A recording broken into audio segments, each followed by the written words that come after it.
మహిళా బిల్లులో పార్లమెంట్లో చారిత్రాత్మక ఘట్టం ఆవిష్కృతం కానుందని బీజేపీ ఎంపీ అరవింద్ అన్నారు. 2029లో మహిళలకు 33% రిజర్వేషన్లతోనే ఎన్నికలు జరుగుతాయన్నారు.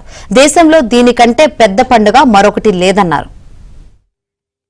ఒక చారిత్రాత్మక ఘట్టం జరగబోతా ఉంది.